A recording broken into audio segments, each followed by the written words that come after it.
എല്ലാ ടോൾ പ്ലാസകളും ഒഴിവാക്കുമെന്ന് നിതിൻ ഗഡ്കരി.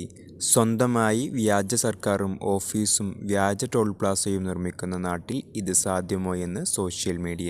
രാജ്യത്തിന്റെ road, highway ഗതാഗത സംവിധാനത്തിൽ വലിയ മാറ്റമായി. അടുത്ത വർഷത്തോടെ രാജ്യത്തെ എല്ലാ ടോൾ പ്ലാസകളും ബാരിക്കേഡുകളും പൂർണ്ണമായും ഒഴിവാക്കുമെന്ന് പ്രഖ്യാപിച്ചിരിക്കുകയാണ് കേന്ദ്ര റോഡ് ഗതാഗത മന്ത്രി നിതിൻ ഗഡ്കരി. ഇതോടെ യാത്രക്കാർ ഇനി ടോൾ പ്ലാസകളിൽ നിർത്തേണ്ടി വരില്ലെന്നും ടോൾ മുഴുവനായും ഡിജിറ്റൽ സംവിധാനത്തിലൂടെ സ്വയമേ പിടിക്കപ്പെടുമെന്നുമാണ് മന്ത്രി പറയുന്നത്.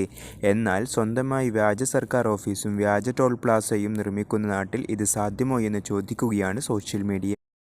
എന്താ ഇതൊക്കെ ഫേക്കാണോ? ഇതെല്ലാം നടക്കുമ്പോൾ ഗഡ്കരിയുടെ പ്രഖ്യാപനം. ഇന്ത്യയിലെ ടോൾ പ്ലാസകൾ കുറക്കും, ഒടുവിൽ പൂർണ്ണമായി ഒഴിവാക്കും. അതുകേട്ട നാട്ടുകാർ പറഞ്ഞു, മന്ത്രിയേ, നിങ്ങൾ ഒഴിവാക്കുന്നതിന് മുമ്പ് ഈ ഫേക്ക് ടോളുകളാണ് ആദ്യം ഒഴിവാക്കേണ്ടത്. ഇതുപോലെ ഫേക്ക് ടോൾ പ്ലാസകൾ ഉണ്ടായാൽ ഒരു ദിവസം സർക്കാർ തന്നെ ഗൂഗിൾ മാപ്പ് തുറന്നു ചോദിക്കും, നമ്മുടെ ഹൈവേ എവിടെ പോയി എന്ന്.